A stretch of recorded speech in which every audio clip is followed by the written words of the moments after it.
Esto es Mesa de Barrio, un ping-pong de ideas, comentarios y análisis de los acontecimientos más importantes afectando a nuestra comunidad en los Estados Unidos y América Latina.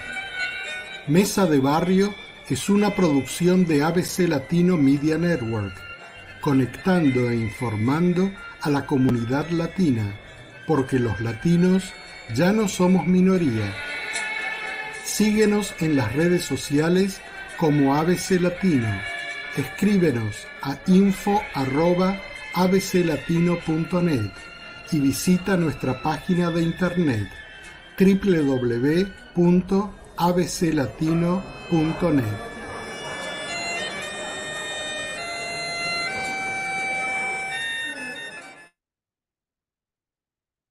Muy buenos días a todas y todos, donde quiera que se encuentren. Desde ABC Latino, yo soy Enrique Roblonsky y esto es Mesa de Barrio por 91.3 FM Radio Poughkeepsie y las 5 frecuencias de Robin Hood Radio, la radio pública de esta región. Conmigo, nuevamente con nosotros, Malía Dumont. ¿Cómo estás, Malía? Muy bien, gracias por invitarme otra vez. Ah, bien, siempre estás bienvenida acá a Mesa de Barrio. Y también con nosotros, por supuesto, Pablo. ¿Cómo estás, Pablo? Pablo Sadla. Hola, buen día Rob, buen día Malía. Muy contento de estar de vuelta con todos ustedes. Muy bien. Y para el día de hoy vamos a tener a otro invitado que está tratando de conectarse. Si se conecta, va a estar con nosotros en tan solo unos instantes. Pero el tema del día de hoy, fíjense que desde comienzo de año me ha llamado a mí, por lo menos, mucho la atención las declaraciones del secretario general de las Naciones Unidas, Gutiérrez. Eh, no es todos los días que uno lo escucha a Gutiérrez o que sale en los medios. Es más, sale muy poco.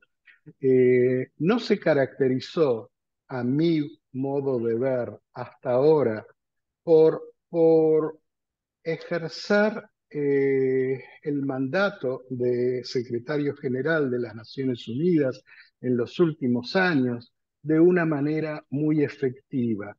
Eh, Sin embargo, a partir de comienzos de este año, ha tenido declaraciones públicas que me han llamado la atención, porque ya sea en el recinto del Consejo de Seguridad, ya sea en reuniones en África del Consejo Africano, ya sea recorriendo distintos países del mundo, ha tenido el mismo mensaje que ha estado transmitiendo. Y ese es el tema del día de hoy aquí en Mesa de Barrio. La situación del mundo a través de los ojos del secretario de las Naciones Unidas. Pero ¿por qué no escuchamos un poco lo que él tenía para decir y viene repitiendo? Esto es frente al Consejo de Seguridad hace un mes más o menos atrás. Vamos a ver si podemos escucharlo. Vamos a ir acá. Escuchémoslo. El secretario general de la ONU, Antonio Guterres, alertó el lunes sobre los riesgos globales de una posible escalada de la invasión rusa sobre Ucrania. Las posibilidades de una mayor escalada y derramamiento de sangre siguen creciendo. Me temo que el mundo no camina sonámbulo hacia una guerra más amplia. Me temo que lo está haciendo con los ojos bien abiertos. En su intervención, Guterres presentó sus prioridades para 2023 ante la Asamblea General de la ONU. El llamado uso táctico de las armas nucleares es un absurdo. Corremos el riesgo más alto en décadas de una guerra nuclear que comenzaría por accidente o diseño. Y necesitamos terminar con la amenaza que representan las 13.000 armas nucleares y los arsenales alrededor del mundo. El secretario llamó a pensar en las generaciones futuras y actuar sobre una transformación radical del sistema económico y financiero, al que culpó del aumento de la pobreza, el hambre y la desigualdad entre países. Guterres también consideró que los derechos de la mujer experimentan un retroceso intenso y reiteró la lucha de la ONU en la materia. Como parte de esto, he encargado una revisión independiente de nuestras capacidades de igualdad de género en todos los pilares de nuestro trabajo. Las conclusiones y recomendaciones se centrarán en las estructuras, la financiación y el liderazgo para que podamos servir mejor a las mujeres de todo el mundo. Además, exigió al G20 que adopte medidas de apoyo para los países en desarrollo y sus responsabilidades en materia de lucha contra el calentamiento global. Durante su discurso, el jefe del organismo también pidió un minuto de silencio para honrar a las más de 3.000 víctimas que ha dejado el terremoto ocurrido durante la madrugada del lunes en Turquía y Siria. Muy bien, estas fueron la traducción de las palabras del secretario general de las Naciones Unidas. Dos puntos que quedan en la mente, que me parecen algo novedoso y que nunca escuché a ningún secretario general mencionar. Uno, el que estamos, según el reloj de la hecatombe mundial, a tan solo 90 segundos de esa hecatombe mundial.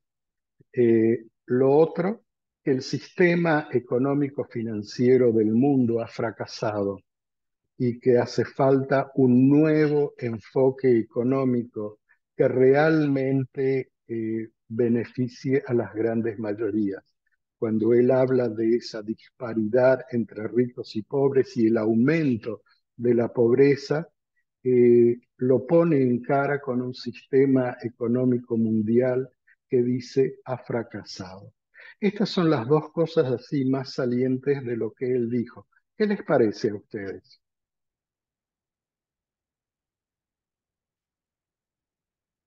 A ver, ¿quién conecta el micrófono? Malía, a ver, Malía. Pues no me gustaría ser el secretario de la ONU en estos días. Creo que hay razones y temas en que es realista tener pesimismo, pero yo no soy tan pesimista como él en todos los temas que surgió en sus palabras. Sí, el sistema global financiero, pues la ONU nunca resolverá el problema de pobreza mundial. Puede ayudar, pero la realidad es que nunca tendremos un sistema financiero que va a eliminar la pobreza. Y sí, me gustaría que pudiéramos tenerlo, pero eso no va a pasar. Entonces, ¿qué es lo que realmente podemos alcanzar? Eso es la pregunta que me gustaría que hablara Antonio Gutiérrez. Uh, el, el aumento de problemas climáticos, ¿se dice así? Okay. Eso me asusta mucho. Creo que la ONU puede continuar a tener un papel de líder en este tema, hablando de límites y modelos. Y ese papel es muy importante para la ONU y realmente puede hacer algo ahí. Y sobre el aumento de riesgos de la guerra, yo no creo que... Sí, estamos más cerca a una guerra más amplia que estábamos hace un año. Pero no creo que estamos en una situación más seria en que estábamos en los años 80, por ejemplo. hay riesgos, pero no hemos llegado a una situación global con tantas tensiones como entonces. Hay señales que no están buenas, um, pero hay más, ¿cómo se dice? Hay más razones económicas que la guerra que impedirá que la guerra sea más amplia. Mm. Interesante eso que dices. Y al mismo tiempo estoy reflejando acá, y Pablito, quiero tu opinión sobre esto también, pero cuando tú dices que las razones económicas van a prevenir que la guerra se profundice y se transforme en una guerra atómica o se transforme en una guerra mundial, que para mí ya lo es realmente. Pero qué triste que sean las razones económicas las mismas razones que hacen que la mayoría del planeta esté sumiso en pobreza. Al mismo tiempo recuerdo, no puedo dejar de recordar a Eleanor Roosevelt, una de mis tantos héroes a través de la historia, y el trabajo que ella tuvo en las Naciones Unidas para esa Declaración Universal de los Derechos Humanos. Ese era en su momento el motivo alrededor del cual operaba las Naciones Unidas. ¿Qué tan lejos que quedó eso en el olvido de la gente hoy en día? Pablo, ¿qué tus opiniones al respecto? Sí, yo comparto el pesimismo de Guterres y justo el otro día estaba leyendo una pieza de un gran pensador, probablemente uno de los grandes pensadores contemporáneos, Boaventura de Sousa Santos, con una visión bastante similar, interesante, dos figuras portuguesas. Eh, un par de cosas. Uno es que cuando decís que el rol de Guterres como secretario no brilló antes, creo que también dijiste que no lo vemos muy seguidos en los medios. Creo que no se le da tampoco demasiado acceso. Las Naciones Unidas son tan efectivas o no como sus miembros lo deciden, y sobre todo los 5 miembros principales que deciden qué es lo que ocurre o no en las Naciones Unidas. El poder de veto de estas 5 naciones lo transforman en casi eh, un ente muy difícil de tener un éxito. Y en este momento lo estamos viendo, con las posturas que tiene Estados Unidos, Rusia y China, es muy difícil que haya un consenso en estas cosas para moverse, más allá que históricamente, sobre todo Estados Unidos, no ha pagado eh, su membresía de la forma que tiene que hacerlo. Tenemos una deuda grande constantemente. Bolton dijo, por supuesto, famoso, que dijo que si por él fuera, volaría todas las Naciones Unidas, así que eh, esa es una cosa. El tema de la pobreza, estoy de acuerdo con María, esto obviamente excede a las Naciones Unidas. Estas son realidades muy locales, pero creo que hay un hilo conductor que lamentablemente es la decadencia del imperio americano y lo que está ocurriendo. Cuando vos decías, Roberto, que es qué triste que la guerra no se pare o que no se vaya a expandir, o Malía decía que no se va a expandir por intereses económicos. La guerra empezó por intereses económicos y va a terminar por intereses económicos si no termina antes con todos nosotros. Creo que hay todavía una creencia que la especie humana no puede ser destruida. Y creo que en este momento está empezando a ser una creencia un poquito, un pensamiento casi mágico. cuando tenemos la evidencia que estamos empujando las cosas a un límite total. Las dos cosas que mencionamos, y creo que son los dos temas que van a regir las próximas décadas, que son la crisis climática y la guerra. El rol que está teniendo, lamentablemente, vamos a hablar después de cuáles son las causas de la guerra, no hay problema, pero el rol que está teniendo Estados Unidos de seguir empujando y profundizando esta guerra, al mismo tiempo que está provocando a China.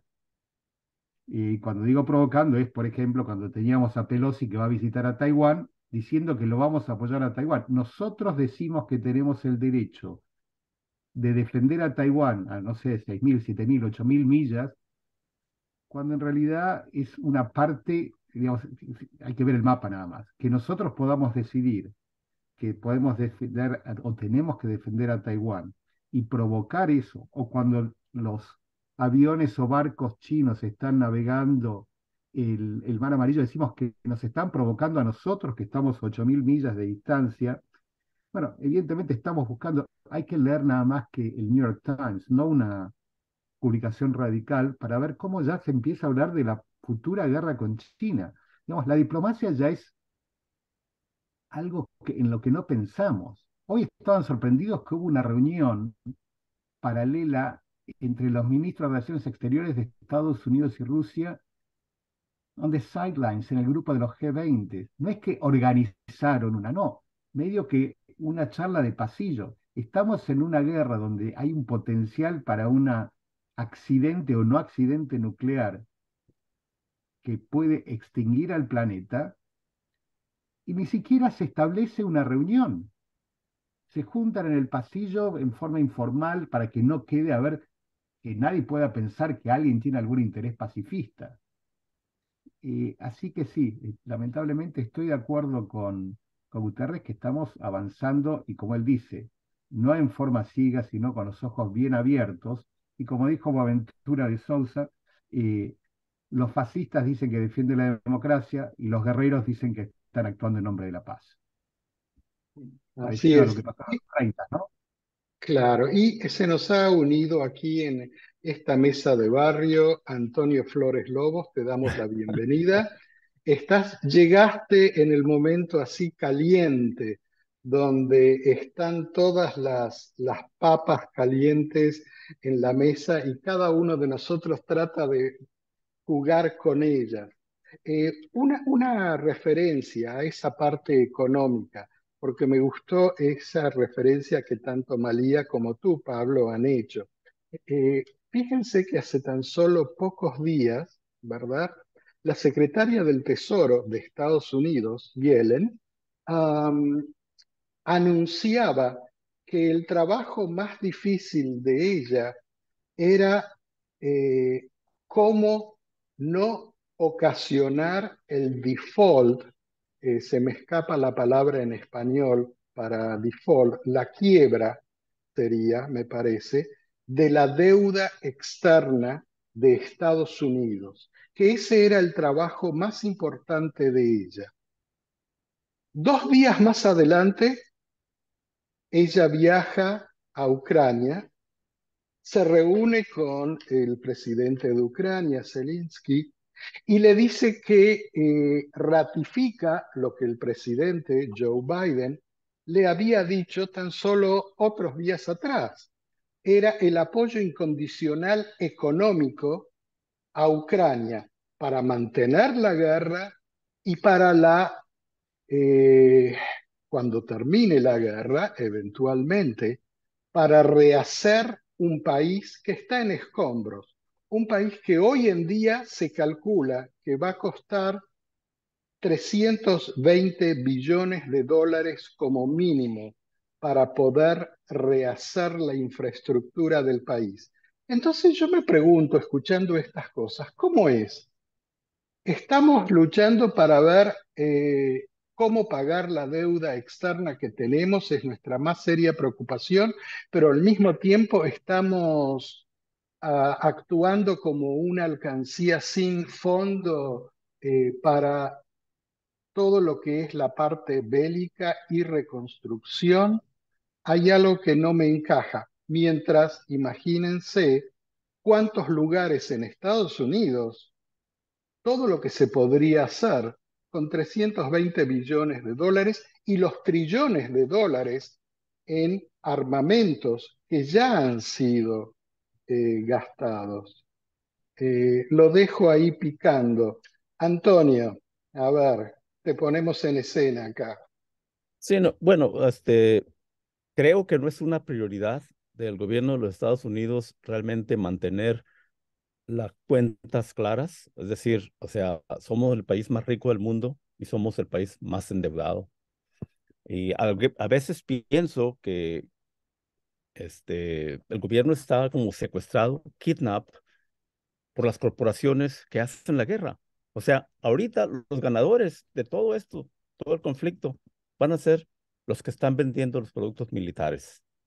Es muy fácil, simplístico decirlo, pero la realidad parece ser esa.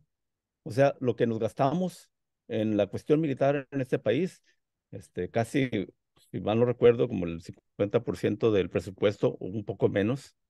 O sea, el mantener 700, 800 bases militares alrededor del mundo cuesta dinero. O sea, nuestro enfoque está en mantener esa supremacía militar y cueste lo que cueste.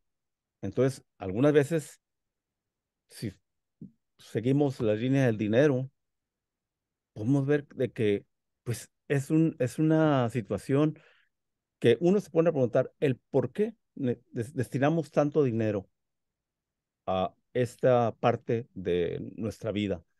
Y se puede hablar de corrupción, porque siempre se habla de corrupción de los países pobres que ya roban todo, el policía te pide la mordida, pero te das cuenta aquí de que muchas veces muchos de los políticos que son electos para representarnos en la capital de la nación tienden a obtener asistencia financiera para correr sus campañas y ganar sus puestos en el Congreso.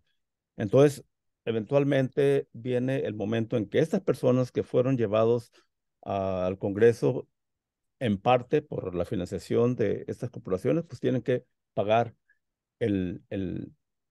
tienen que regresar el favor. Y eso es simplemente una cosa, o sea, nos enfocamos en de que, por ejemplo, no sé, cualquier lugar donde se produce algún armamento, siempre los congresistas van a decir de que, bueno, eso está creando trabajos, está creando trabajos bien remunerados, pero realmente, ¿qué es lo que estamos produciendo? Sino artefactos que van a servir para la guerra. Y regularmente, cuando hay armamento, oh, tiende a usarse. Ahora, en el campo nuclear se me hace algo tan peligroso, ¿no? Como mencionaban ahorita de que, pues, ya ni siquiera se quieren hablar sobre cómo se puede prevenir una guerra nuclear, porque no hay ese contacto. En administraciones pasadas había una línea roja donde, qué sé yo, el presidente de la Unión Soviética quien sea en Rusia se podía comunicar directamente con el presidente o acá o los asistentes del presidente. Ahora parece que eso está roto. Entonces, no sé, o sea, no sé ahora que nos hemos puesto a China como enemigo. Sí, sabemos que los chinos no son unos santos que van por el mundo buscando recursos naturales como lo hacemos nosotros mismos, ¿verdad?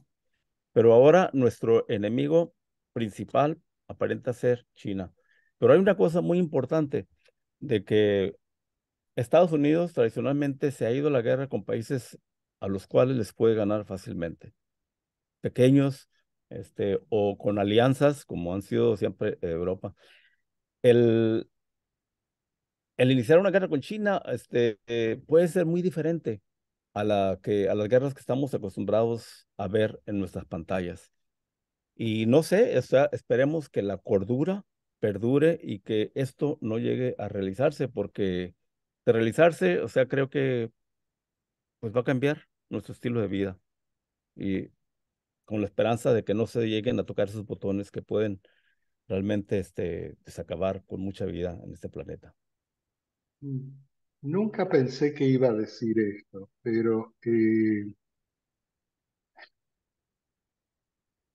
tengo que reconocer en cierto modo que añoro un poco la, los años de Ronald Reagan como presidente y su política exterior. Sí, y Pablo está abriendo los ojos grandotes, porque claro, nunca lo podía decir, pero yo me pregunto y les pregunto a ustedes, en esos años de también mucha tensión alrededor del mundo y eso, Ronald Reagan tuvo del otro lado a una persona increíble, como lo fue Mikhail Gorbachev, ¿verdad? El último mandatario de la entonces Unión Soviética, que abrió la Unión Soviética y cuyas políticas de apertura significaron la desintegración de la Unión Soviética, sin analizar si fue bueno, fue malo o lo que sea. Pero había una comunicación para prevenir lo peor, lo que menciona Antonio, ¿verdad? Hoy en día yo me pregunto, ¿quién es más peligroso para apretar el botón? ¿Es Putin o es Joe Biden? ¿Y saben que tengo mis dudas? Tengo mis dudas. No, no puedo responder esa pregunta. Tengo serias dudas. Malía, Pablo, y lo último, ¿se acuerdan el discurso de partida cuando Dwight Eisenhower dejó de ser presidente de los Estados Unidos? Su último discurso nos advirtió precisamente de lo que mencionaba Antonio, nos advirtió del complejo militar en los Estados Unidos y nos dijo, si no actuamos ahora, el complejo militar se va a adueñar del gobierno de los Estados Unidos. Fue su último discurso como presidente. En fin, Malía, Pablo, Históricamente, perdón, Malía, por No, favor. Pablo. le das No, más tiempo a Malía para pensar acá. históricamente, cuando los imperios caen, no es un proceso prolijo. Cuando vos hablabas que Yellen estaba en Ucrania, de vuelta, estamos hablando de que estamos realmente haciendo una guerra en la que estamos nosotros sin consultarle a nadie de vuelta, porque este Congreso no le consulta nunca a nadie. Vamos a la guerra, aunque la Constitución dice que el Congreso tiene que declarar la guerra. Creo que no hay nadie que sea relativamente serio hoy en los Estados Unidos que piense que Estados Unidos no está en guerra con Rusia, porque la cantidad de dinero y de armas que estamos mandando y la forma política que estamos presionando a toda Europa para que participe, es claro que nosotros estamos en guerra con Rusia. Entonces, por un lado, como vos decís, Rob, sí, el tema de la deuda externa, que ese es en realidad un problema más técnico. No está hablando del problema de pagarla, sino el problema del default es porque el Congreso no apruebe el techo de la deuda. Ese es el problema del que ella está hablando, de la aprobación del techo de la deuda, no de la cantidad de dinero que Estados Unidos, digamos, en línea con lo que estaba diciendo Antonio, no hay nada transparente. Entre otras cosas, que los demócratas se quejan que los republicanos no les van a aprobar el techo, que los van a extorsionar con ello. Por supuesto, los demócratas cuando tuvieron las dos cámaras no hicieron nada para cambiar eso y hoy Biden mismo podría crear una moneda de platino con un valor simbólico que podría hacer desaparecer ese problema. Pero en realidad los dos partidos al final terminan acordando como para hacer recortes sociales y que se ponen, bueno, si hacemos recortes de armas tenemos que hacer recortes sociales, que esa fue la primera negociación que hizo Obama. ¿Se acuerdan cuando hubo que negociar con un Congreso republicano? Acá el tema de las armas es crucial, pero es crucial porque es para mantener el imperio, como dijo Antonio, cientos de bases. En este momento tenemos 300.000 soldados en Asia. Esto es, digamos, no hay otra forma que llamarlo política de imperio. Y el imperio no negocia, el imperio cae o se mantiene. Entonces, lamentablemente no vemos un lugar por donde esto empieza a cambiar. Y creo que sí, realmente la oportunidad sería de poder redirigir muchas de estas cosas, como habías dicho vos, Rob, a todas las necesidades internas que tenemos, pero lamentablemente todavía seguimos pensando que este modelo económico financiero eh, es el que nos va a sacar de esto, porque de hecho no estamos pensando en otra cosa, y en síntesis podemos estar hablando y pensando que se puede destruir el mundo, pero no podemos concebir salir de este modelo. Y es un problema. María, Estoy de acuerdo que el problema del techo de deuda es un problema político dentro del Congreso de los Estados Unidos. No es un problema económico. Pues puede hacerse en un problema económico. Pero una palabra muy importante que nadie ha dicho ya es la palabra deterrence. Y lo que estamos viendo en Ucrania ahora, eso es, y, y quiero decir también que soy la única aquí que ha trabajado dentro del Pentágono y puedo compartir con vosotros un poco de la psicología que anima a la gente que trabaja ahí. Yo cuando era director de estrategia en la oficina del secretario de Defensa. Primero, nunca hablábamos, nunca pensábamos en las fábricas de armas. Eso es algo más político que los miembros del Congreso sí que piensan en eso y muchas veces nos nos hacían requirements que no pedidos. queríamos dentro del Pentágono un sistema viejo, un sistema demasiado grande, pero los políticos lo, lo querían para trabajos para la gente en sus distritos. La gente dentro del Pentágono no, no quiere guerra, quiere evitar guerra. Si pensamos que disuasión es como se dice deterrence en castellano, si pensamos que disuasión es caro, pues guerra es mucho más caro. Y una marcha hacia disuasión parece desde fuera lo mismo que una marcha hacia guerra. Pero el objetivo no es guerra en sí, es evitar que la guerra sea más amplia. Cuando hablaba antes de uh, razones económicas para que la guerra um, no sea más amplia. Yo estaba pensando en China, no solo en Rusia. Hay muchos más enlaces económicos entre los Estados Unidos y China ahora que teníamos con la Unión Soviética. Eso es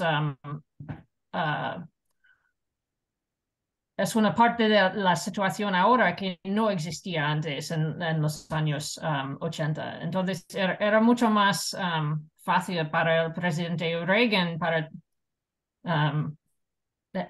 la situación era mucho menos compleja y él podía,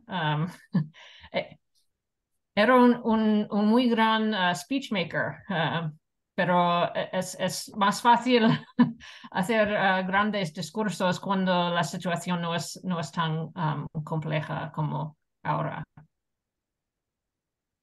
Interesante eso, tienes razón, Malía, respecto a eso, pero Yo nunca pensé durante los años de Reagan que él iba a llegar al punto de tener que pensar seriamente si se aprietan los botones o no. Y yo creo que hoy en día Biden lo está pensando. Claro, no es solamente él, es toda una administración, hay mucha gente detrás de él, están todos los militares que tienen que actuar en las decisiones políticas. Pero yo pienso que hoy en día se está pensando seriamente en eso.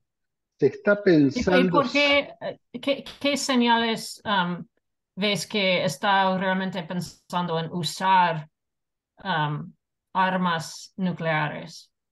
porque cada vez se está hablando más de esa posibilidad y se está hablando más a los niveles jerárquicos políticos de este país. Por supuesto, de Rusia también, no es solamente de un lado, pero ambos países están hablando de esto cada vez más, Sí. están preparando el terreno, están preparando a la población como para que eso pueda ser una realidad. Eso por un lado. Por otro lado, es que en este año de guerra hubo varios países, Turquía en su momento, Grecia mínimamente también, eh, Brasil, apenas asumió Lula la presidencia en Brasil, y China ahora,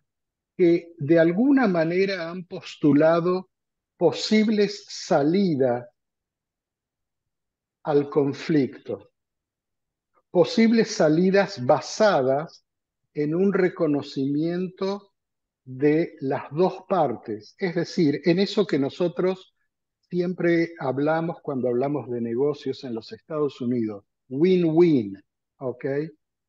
Y invariablemente la teoría del win-win para todas las dos partes nunca ha sido aceptada aquí en Estados Unidos.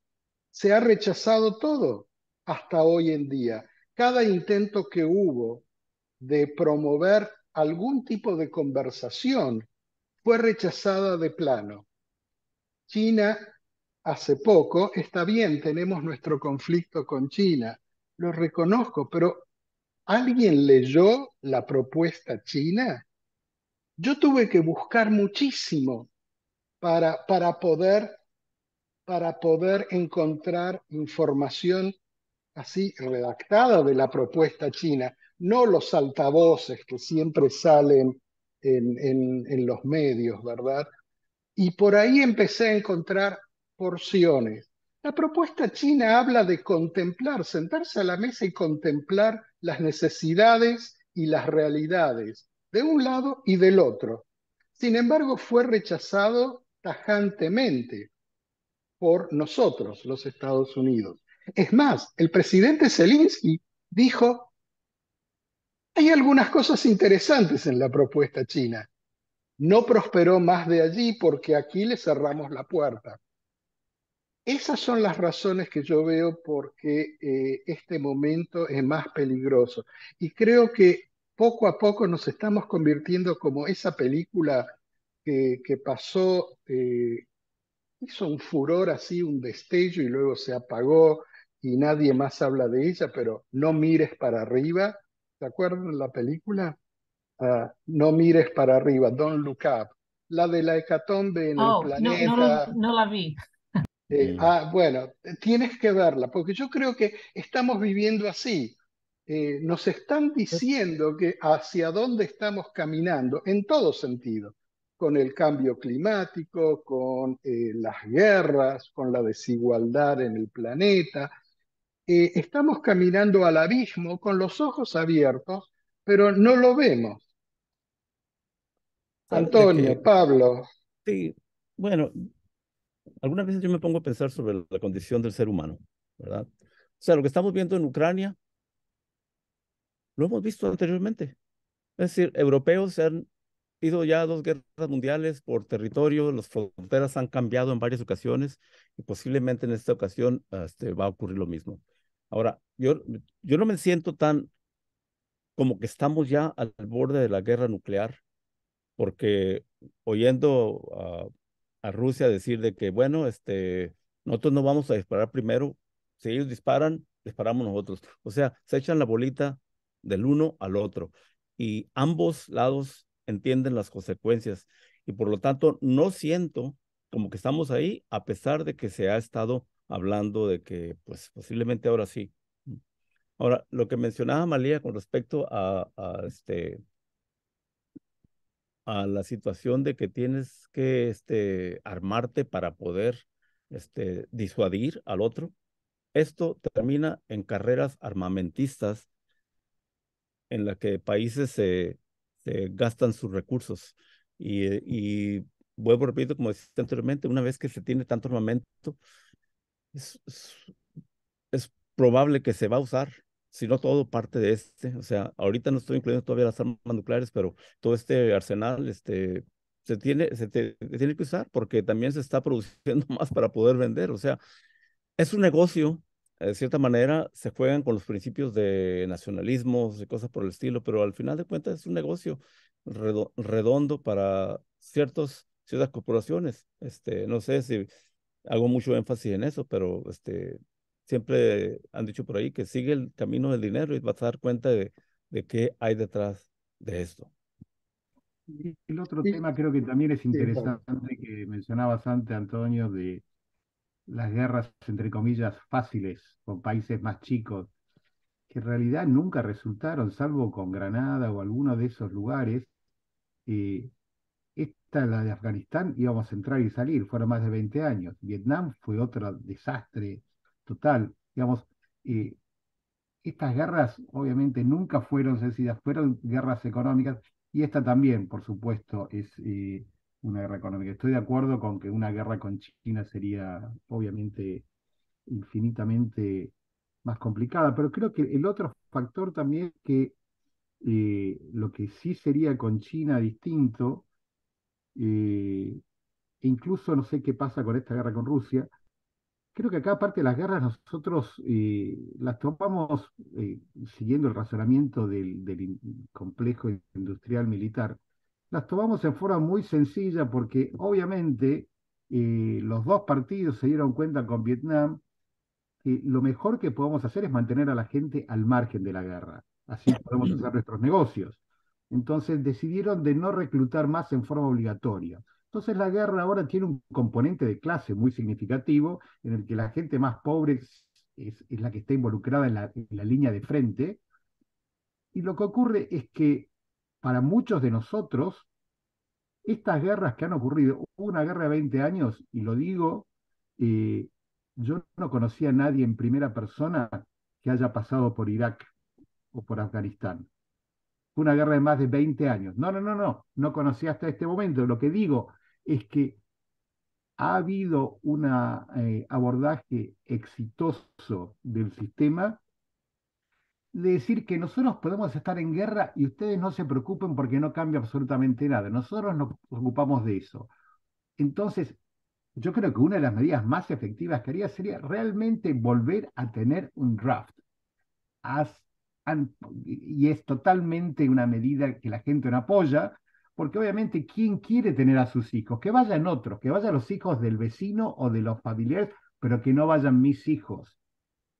Entonces, en algún momento tenemos que hacer que cada vez que estamos en guerra, la mayoría del país se entere que estamos en guerra, porque es muy fácil ignorar, y lo fue durante estos últimos 20 años de guerra, era muy fácil y no hubo absolutamente, no me pidieron nada a mí, ni siquiera me aumentaron un impuesto para pagar la guerra, no me pidieron un solo sacrificio. Entonces, para mí, yo miraba los resultados del partido, miraba los resultados de la guerra, miraba qué pasaba con el mercado, todo lo mismo, porque a mí no me cambió nada.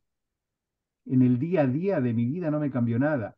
Tenemos que en algún momento empezar a tener un debate dentro de nuestra sociedad en la que esta decisión, y por eso sigo volviendo al punto, el Congreso tiene que aprobar estas guerras. Esto no puede ser una cosa en la que estamos realmente mintiéndonos a nosotros mismos y no asumiendo las responsabilidades. Estamos en guerra con Ucrania, pidamos autorización del Congreso.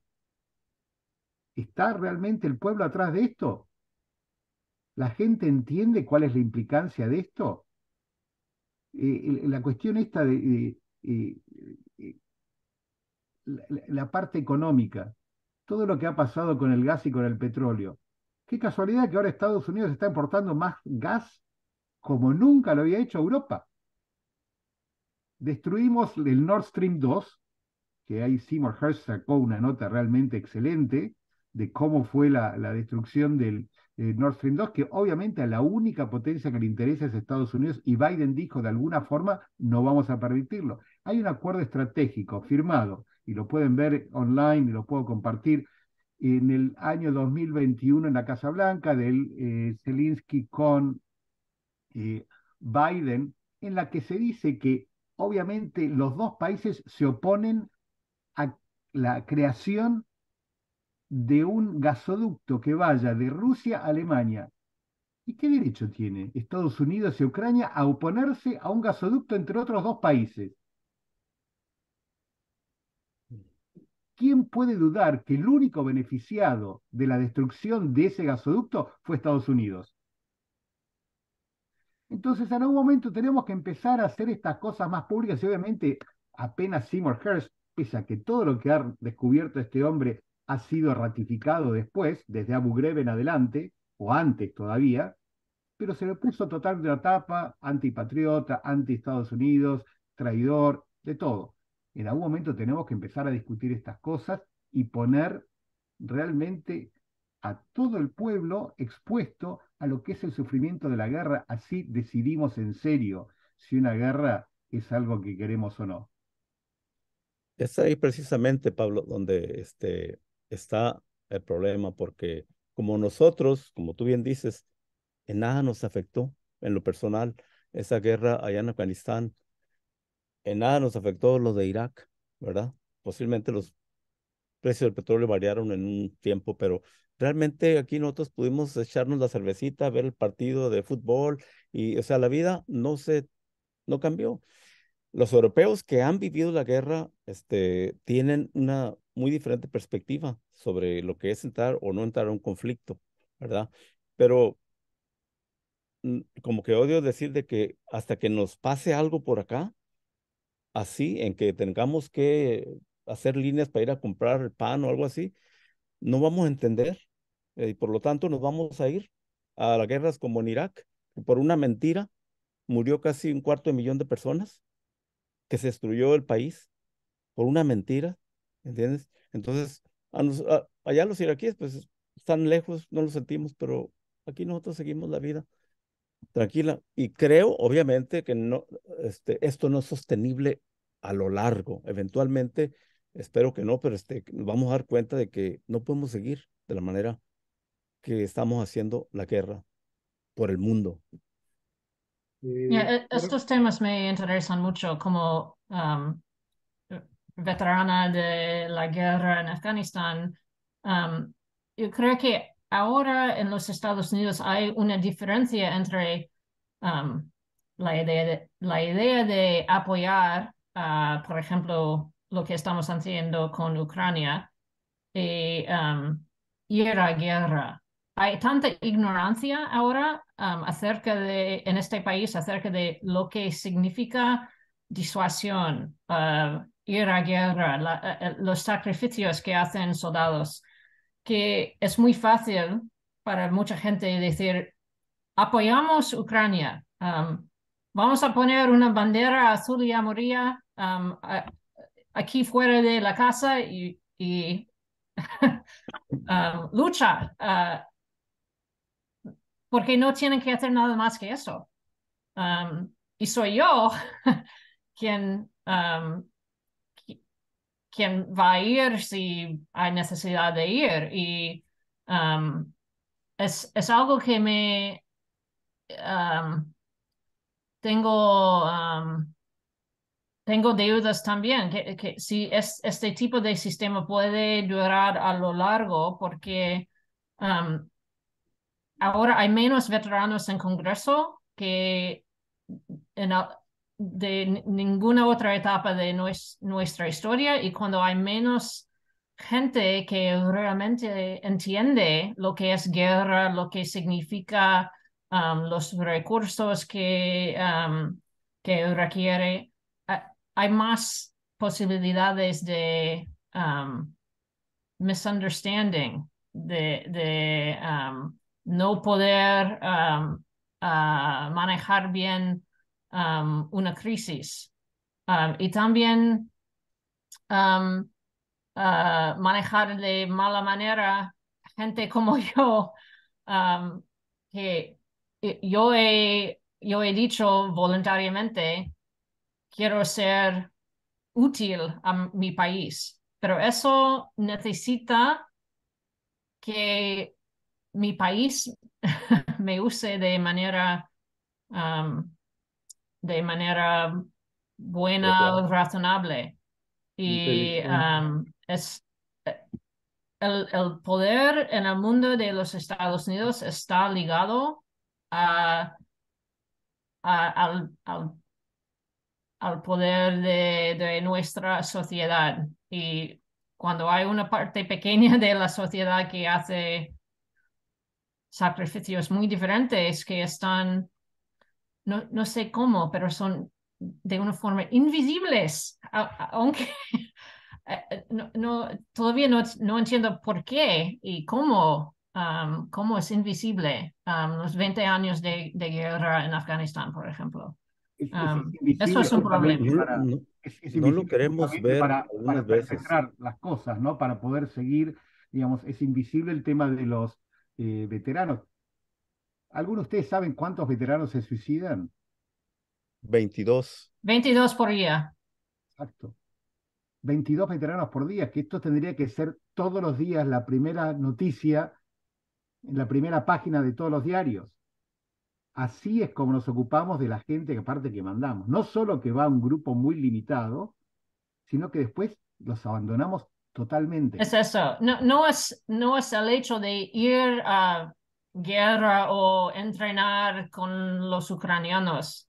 Es cuando se vuelva una sociedad que ignora lo que estaba, que, ignora, Indiferente, indiferente. Es necesario que sea así para poder seguir yendo a la guerra, porque si empezamos a ver el desastre que es la guerra, lo que tendríamos que hacer es no ocuparnos de la gente, solamente de la gente cuando vuelve, sino prevenir que ellos alguna vez vayan a otra guerra, que ese es el objetivo. Pero el yeah, objetivo, como bien dijo Antonio y como bien dijo Rob antes, de este complejo industrial militar, es incrementar las guerras y han sido tremendamente exitosos.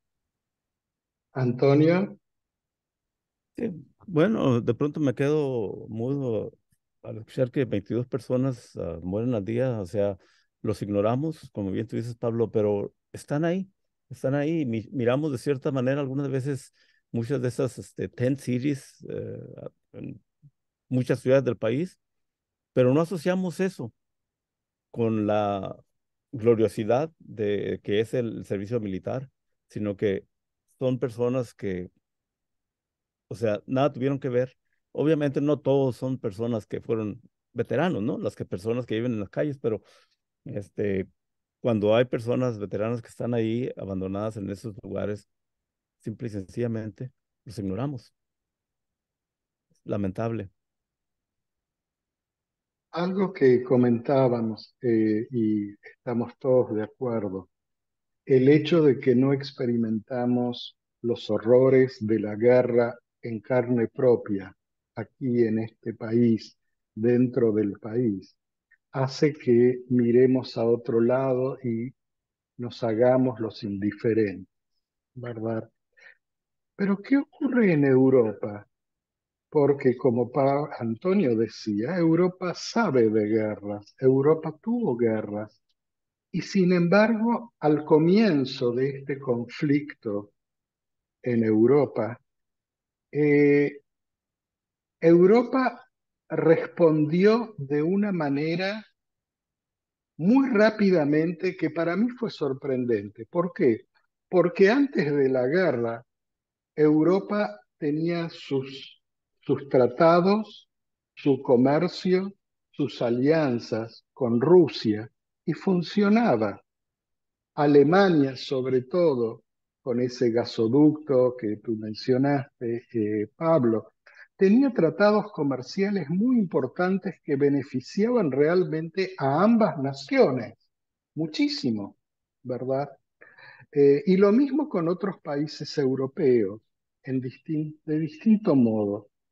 Cuando estalla este conflicto, rápidamente los países europeos dejan de lado todos esos acuerdos y tratados económicos y van del lado de Estados Unidos, cuando meses atrás Estados Unidos o muchos países europeos cuestionaban cuál era la validez de permanecer en la NATO, porque la administración anterior en Estados Unidos había hecho todo ese planteo de para qué vamos a seguir manteniendo a la NATO en Europa, nos cuesta mucho, bla, bla, bla, bla. Pero no estábamos en los mejores términos entre nosotros, Estados Unidos, y los países europeos. Había fricción, había conversaciones de, bueno, ¿dónde están? No están, no nos están dando acá el apoyo que necesitamos. Nosotros tenemos que valernos por nosotros mismos. Apenas estalla este conflicto, todo eso queda de lado e inmediatamente es como los pollitos que van corriendo hacia la gallina madre y se acurrucan bajo las alas de la gallina madre. Esa fue la actitud de Europa para mí y me pregunto por qué, porque Europa conoce lo que es la guerra en suelo propio. ¿Qué? No sé, les pregunto, Well, Malía. ne- para funcionar bien, negocios necesitan una base de ley, right? Y Rusia demostró, eso es lo que pienso que estaban pensando los europeos. Rusia demostró cuando atacó a Ucrania que todo está sumido a política, a sus objetivos militares y no podían no podían conseguir una base continua de ley para los negocios y por eso muchos países como por ejemplo Suecia, ¿se dice Sueca, Sweden? Suecia. Suecia. Um, uh, que nunca participó mucho en la OTAN. De repente vio de una manera un poco distinta los objetivos de largo tiempo de Rusia y pensaban, este gobierno no es un gobierno en que se puede tener tratados, no tiene credibilidad, que va a observar leyes internacionales. Y por eso, por eso dejaron los tratados. No pueden pretender que no había un ataque grande desde Rusia hacia Ucrania. No, Pero si fuese así, nosotros hemos violado tantos tratados internacionales, sin ir más lejos con la guerra con Irak, sin ir más lejos en lo que está pasando en varios lugares del mundo en el que Estados Unidos va en contra de todas las decisiones de las Naciones Unidas, y sin embargo no se van. Yo creo que, de vuelta, acá hay que discutir, si querés, cuál es la causa de la guerra, y yo creo que el tema este de haber invadido a Ucrania, por eso hablo de la reunión estratégica en la Casa Blanca de Estados Unidos. En esa reunión, Estados Unidos dice que nosotros queremos aceptar a Ucrania dentro de la NATO. Entonces, para Rusia, eso obviamente es una línea roja, sin hablar ni siquiera del nuevo, del nuevo. Y desgraciadamente se nos acaba el tiempo, yo no lo puedo creer, Pablito. Con esas últimas palabras tenemos que cortar. El tiempo es inflexible. Nos encontramos en la próxima mesa de barrio. Muchísimas gracias a todos. Chao.